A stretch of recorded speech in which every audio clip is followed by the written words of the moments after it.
Bonjour et bienvenue dans cette vidéo dans laquelle je réalise un masque en tissu selon le guide de l'AFNOR du 27 mars 2020.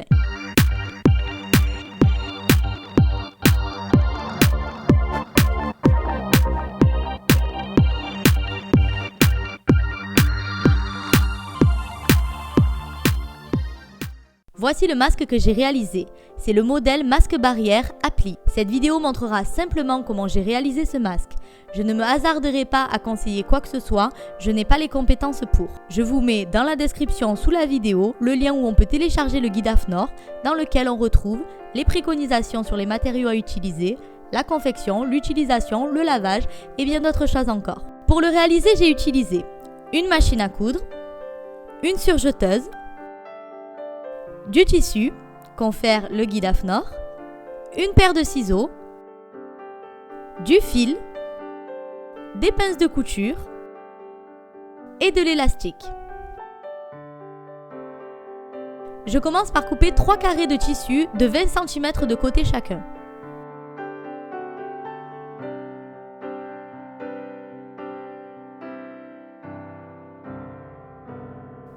Ensuite, je superpose les 3 tissus les uns sur les autres en mettant celui que j'ai choisi pour l'extérieur du masque au-dessus, avec l'endroit du tissu vers moi. Et je maintiens l'ensemble avec des pinces de couture.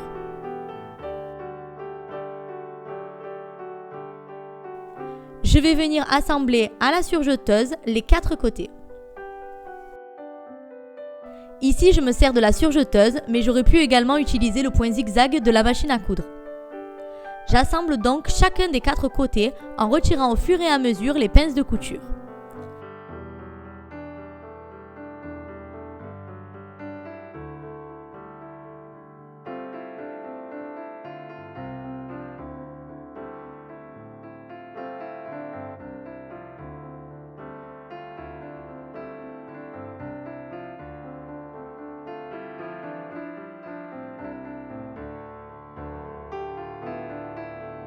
Voici ce que j'obtiens.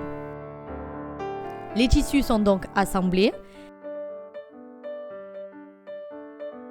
et j'ai dans chaque angle une petite chaînette de fil.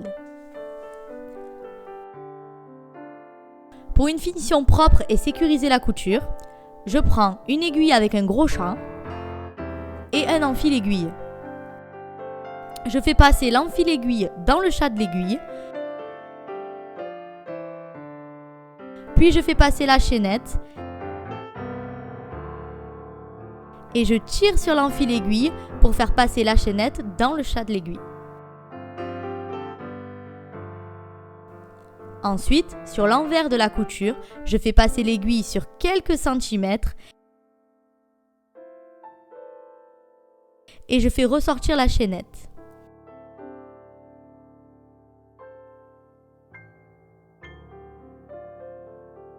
Je coupe le surplus de chaînette et j'arrange la couture. Et voilà donc la chaînette est bloquée dans la couture. Puis je fais la même chose pour les 4 angles.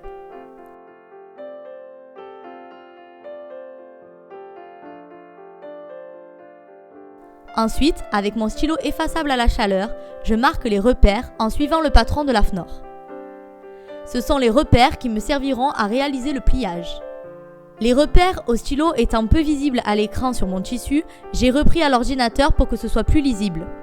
Comme sur le patron de l'AFNOR, j'ai reporté les appellations A1, A2, B1 et B2 sur 8 des repères. C'est une aide pour le pliage. Je vais plier en superposant les repères A1 sur A2 et les repères B1 sur B2.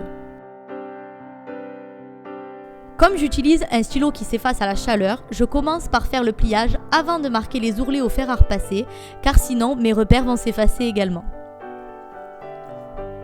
Du coup, je plie le tissu sur les repères 1 pour les ramener sur les repères 2, sur un premier bord.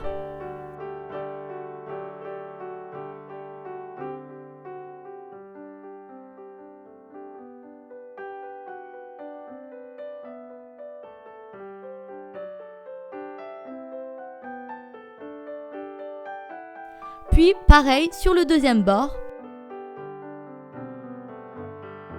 comme ceci.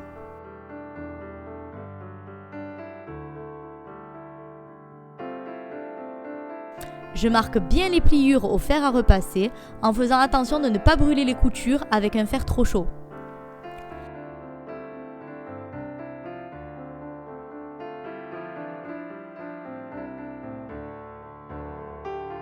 Ensuite, je déplie mon carré et je vais venir marquer les ourlets sur le haut et sur le bas du futur masque.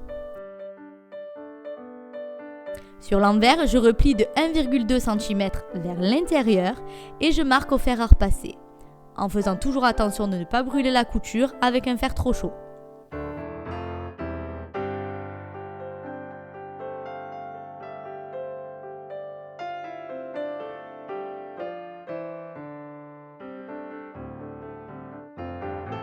Puis, je maintiens le futur ourlet avec des pinces de couture. Et je fais la même chose sur le côté opposé.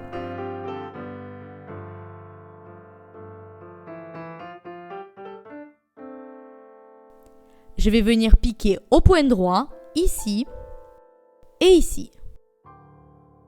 Je pique à environ 2 mm du bord surjeté, sans oublier de faire un point d'arrêt au début et à la fin de ma piqûre, et en retirant au fur et à mesure les pinces de couture.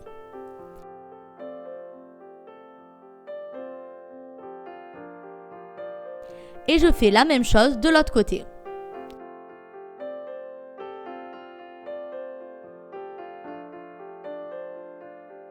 Je coupe ensuite les fils de couture.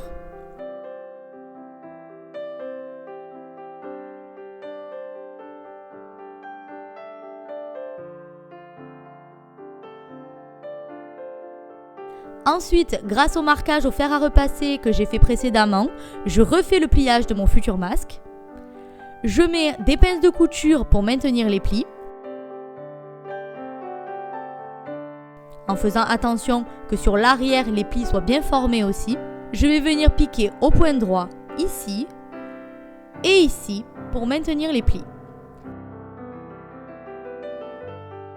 Je n'oublie pas le point d'arrêt au début et à la fin de ma piqûre et de retirer la pince de couture.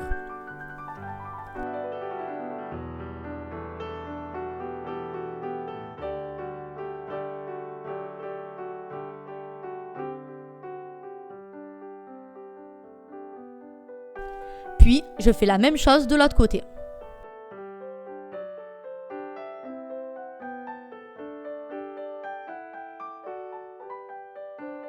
Je coupe les fils de couture.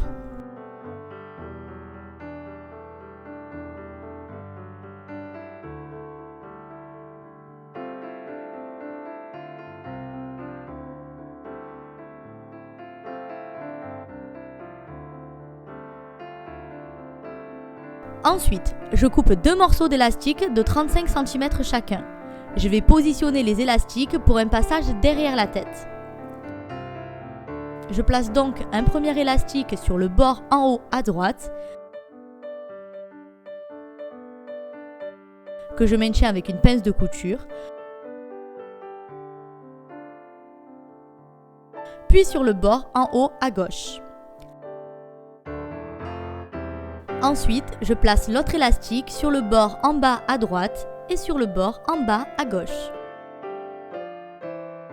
Je vais venir faire plusieurs points avant et arrière au niveau des élastiques pour les maintenir solidement.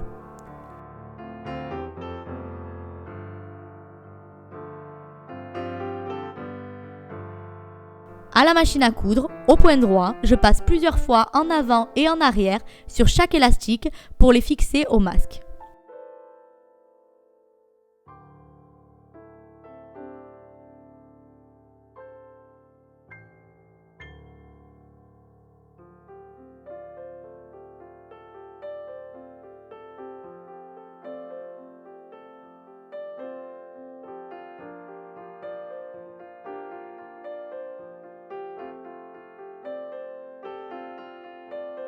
Et voilà, mon masque est terminé.